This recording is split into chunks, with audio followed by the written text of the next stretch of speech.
Makna ijtihad. Kata ijtihad berakar dari kata al-jud yang berarti al-taqoh yang artinya daya, kemampuan, atau kekuatan. Atau dari kata al-jad yang berarti al-masyaqqah, kesulitan atau kesukaran. Jadi, ijtihad adalah sebuah usaha untuk memutuskan sebuah perkara yang tidak dibahas dalam Al-Quran maupun hadis dengan berbagai syarat yang menunjang. Faktor-faktor melatar belakangi hasil ijtihad. Yang pertama, dari tujuan ijtihad itu sendiri. Yang kedua, kebutuhan hukum yang berbeda-beda di masyarakat. Yang ketiga, cara pandang ulama yang menghadapinya. Bentuk-bentuk ijtihad. Yang pertama ada ijma', yaitu artinya kesepakatan para ulama dalam menetapkan suatu hukum-hukum dalam agama berdasarkan Al-Quran dan hadis. Yang kedua ada qiyas. Qiyas adalah menetapkan suatu hukum atau suatu perkara yang baru yang belum ada pada masa sebelumnya. Yang ketiga ada istihsan, yaitu fatwa yang dikeluarkan oleh seorang faqih atau ahli fikih. Yang keempat ada urf, adalah tindakan menentukan masa bolehnya suatu adat istiadat dan kebiasaan masyarakat setempat selama kegiatan tersebut tidak bertentangan dengan aturan-aturan dalam Al-Quran atau hadis. Yang kelima ada istishab, yaitu tindakan menetapkan berlakunya suatu ketetapan sampai ada alasan yang bisa mengubahnya.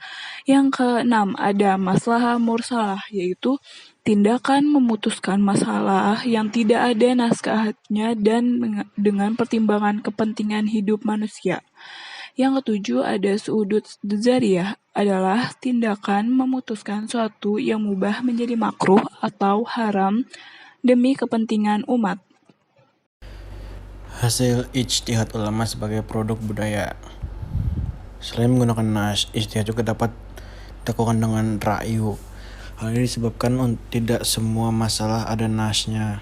Ijtihad dengan ra'yu atau pemikiran telah diizinkan Rasulullah SAW yang memberi izin kepada Mu'az untuk berijtihad pada saat diutus ke Yaman.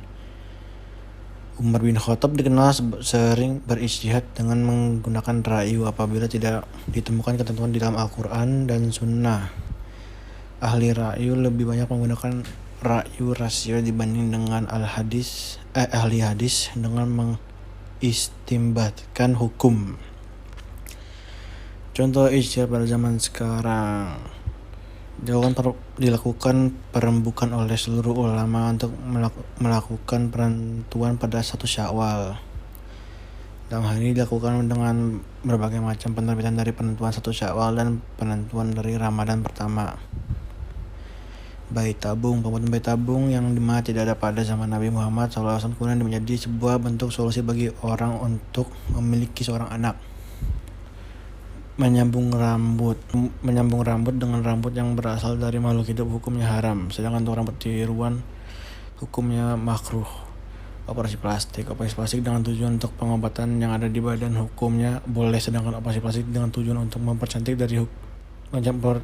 diri hukumnya haram. Merokok, keharaman rokok tidak berdasarkan pada sebuah larangan yang disebut secara eksplisit dalam nas Al-Quran atau hadis.